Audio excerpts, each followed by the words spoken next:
Hey, what is going on YouTube? Aaron here. We are back, ladies and gentlemen. Thank you for clicking on this video. I was making this video this morning. I was going to rank the last 5 campaigns that Wargaming has given us, which is actually 6 ships if you think about the Marco Polo and the Marlborough split campaign around Christmas time. And that is when the Aguirre video came out.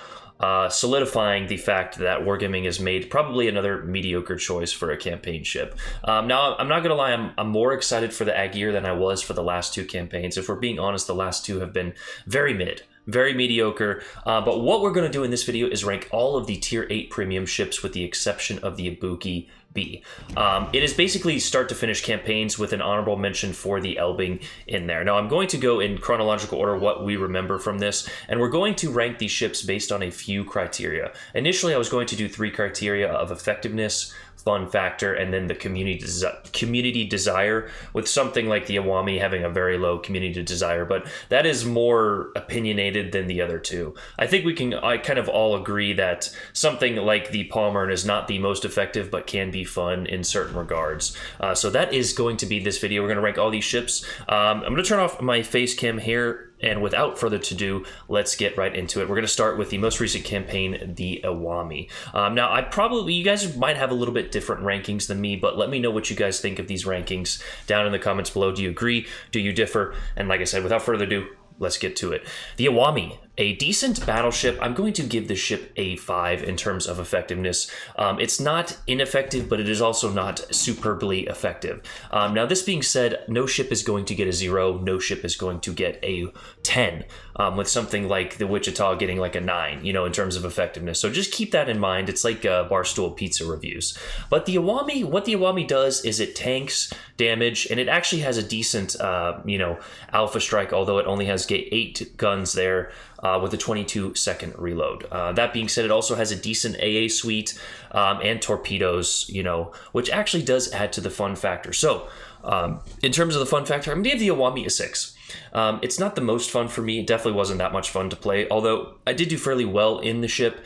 But those torpedoes, those secondaries that you can get, maxed out, and I wouldn't, recommend that, but it is something you can do, which is a different style of play, and that, all contributes to the fun factor. So the Iwami tops out at a 5.5 for me. I don't know. It just wouldn't have been a ship that I picked.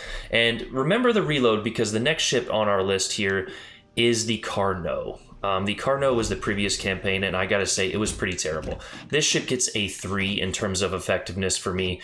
It's just not good. And when we look at the gun performance there, I don't know what Wargaming was thinking. A 25 base reload, and this is with the refill, or the reload mod in the 4th slot there, you can see.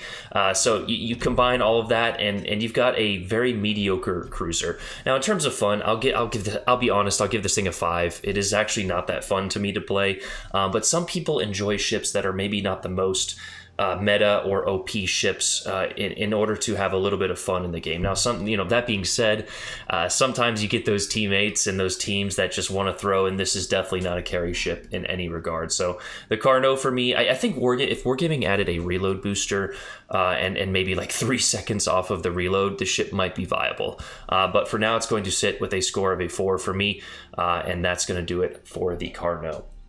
Moving on, we have the Pommern here. The Pommern is actually, I'm going to give this ship a 6 in terms of effectiveness. You have decent armor there, 80,000, decent armor and a health pool of 81,000 there, with some, decent guns. They're not the most effective. They're fairly inaccurate, slow reload time, but you have 12 of them. You could sling some HE with a decent fire chance there, combine that with a mixed secondary build that we're running here of 10 kilometers, and you got yourself a decently effective ship. Now, I'm not going to say it's the most effective, because if you look at the Prince Ruprecht at the same tier, I would argue the Prince Ruprecht is far more effective. Now, that being said, I'm also going to give this ship a 6 in terms of its fun factor. Well, the reason being is it's a German brawler, and you can have a decent amount of fun in those ships. Now, again, the reason it doesn't score higher is the meta of this game is currently a bunch of HE spam, which this ship is very susceptible to. You look at that superstructure, the HP in that superstructure can really hurt you. But yeah, that is the Palmer. It scores a 6 overall for me, and that's going to do it for the Palmer. Moving on, we have the Marco Polo and the Marlborough. We're going to do the Marco first. I'm going to give the Marco actually a 7 in terms of effectiveness.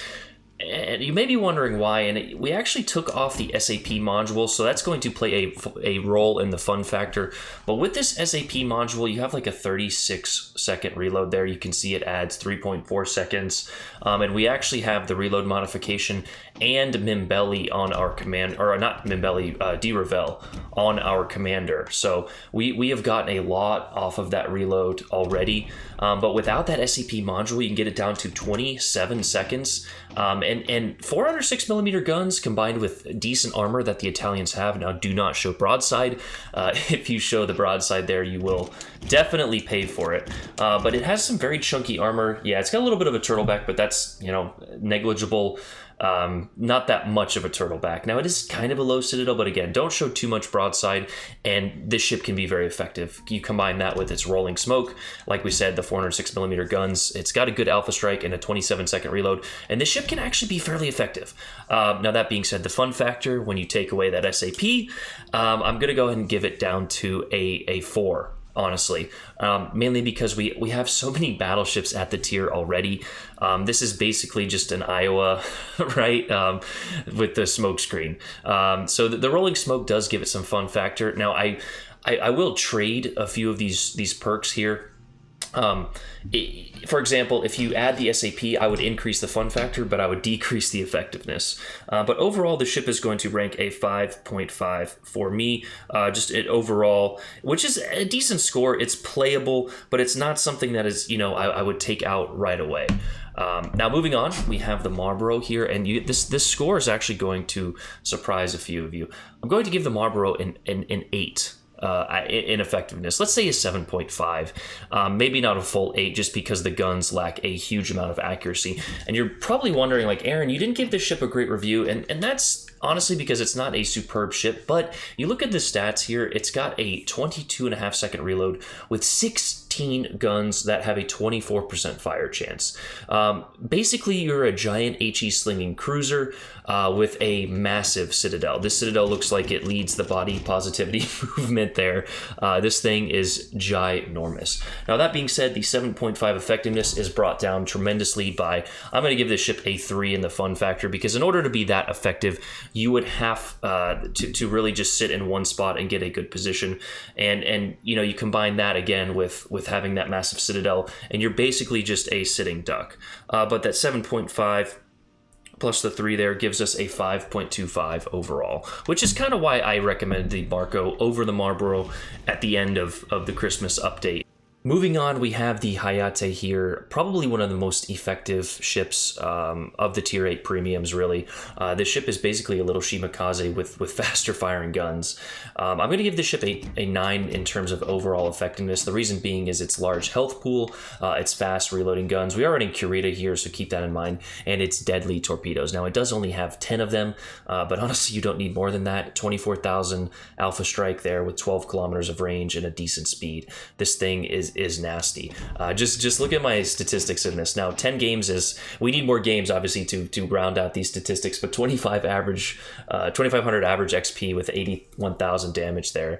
This thing is disgusting. Now, that being said, I'm only going to give this thing like a 5 in terms of fun. I'm not a huge fan of Japanese destroyers, although it's definitely something I would take out over some of the more boring battleships, or something like the Carnot, just very boring to me. But I'm not like I said, just not a huge fan of sneaking around in Japanese destroyers, although the guns on this thing make the ship worthwhile in my opinion. Next, we have the Kronstadt here, the only true effective cruiser of the premium tier 8s. It's got the radar, it's got the plane, it's got the 305mm guns. I don't know what Wargaming's obsession is, because now we will have 3 premium tier 8 cruisers, all with 305mm guns. But anyway, the ship gets a 7 in terms of effectiveness for the reasons I just listed. The large health pool and that radar does, create that utility as a cruiser here. But it's only going to get a 5 in terms of fun factor for me. I wanted a more accurate Russian-style AP slinger, and that's not really what this ship is. Now, that being said, you play to its strengths, you play to the HE a little bit more, their survivability, you angle with its kind of weaker nose armor. You don't really need that 27mm nose, but it certainly helps. So if you just angle your belt kind of like this instead of, straight bow on, you'll do, a lot better. It has a strong belt there, but a 5, in terms of the overall fun factor with a final score of a 6 from me. The Musashi. This ship needs no introduction. It is Yamato's sister ship, although I believe a few people have said that the Yamato would have looked like this in real life and the Musashi would have looked how the Yamato looked, but that aside, this is basically a down-tiered Yamato with slightly less accurate guns, a little bit less health, and worse AA. Now that being said, this ship is still very dangerous, very effective. It gets a 7 in terms of overall effectiveness from me.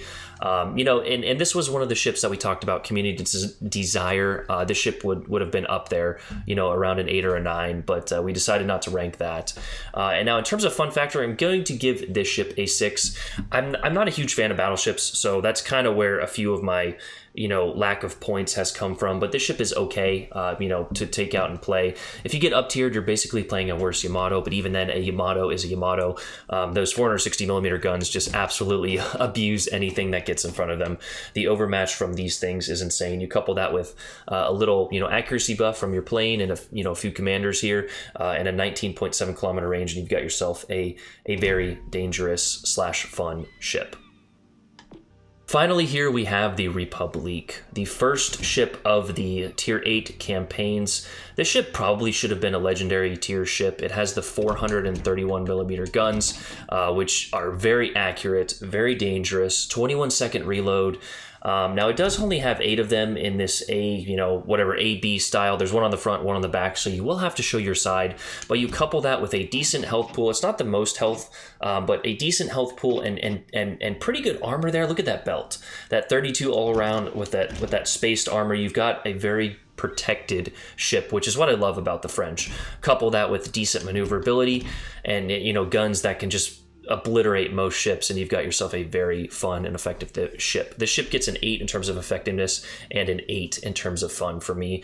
This was the best campaign that Wargaming released. Notably, it was the first campaign. I don't really ever recall anyone saying this ship was OP. We moved down to the Musashi, and then we just adding a bunch of more battleships and more cruisers that are really not effective in my opinion. Now, a ship doesn't have to be OP in order for it to be fun, but I just wish Wargaming would have taken their ideas with the Republique and put them towards more campaigns. We honestly need more destroyers and we need more light cruisers. I know the battleship mains are going to complain, but that is my rankings of the ships. We do have an honorable mention right here, and that is the Elbing. The honorable mention slot goes to the Elbing here. It is a fantastically fun ship. This ship gets a 9 in terms of fun factor for me, but only a 6 in terms of effectiveness. Now, this ship, like we mentioned, gets the honorable mention spot because it was available in the auction, and I know everyone in the auction is now regretting that because it is available in the store for global XP. So just a little FYI, don't buy auction ships. This ship is basically a light cruiser without a citadel. It's listed as a destroyer here. The guns are absolutely fantastic, and the reason we gave it that ranking is just I love abusing cruisers with this ship, but it is not the most effective destroyer, and because you are filling that destroyer spot, sometimes you lose a little bit of that cap and spotting advantage that you really need to have with a destroyer. But that is my list, everybody. I hope you guys enjoyed that. Let me know what you guys think down in the comments below. Do you agree? Do you disagree? Do you have a better ship? I really think Wargaming needs to step up their game just a little bit in terms of campaigns. I am excited for the A-Gear, but it's not a ship that I'm like, yippee, It's probably just going to be another mid-tier ship. I think Wargaming is scared to release something that is potentially OP and maybe have to nerf it later because of the whole EU law thing. But again, that's for a different video. We're just giving you guys our personal rankings and what we think. I appreciate it. Make sure you guys like the video, subscribe if you're not already. Here on out. Peace.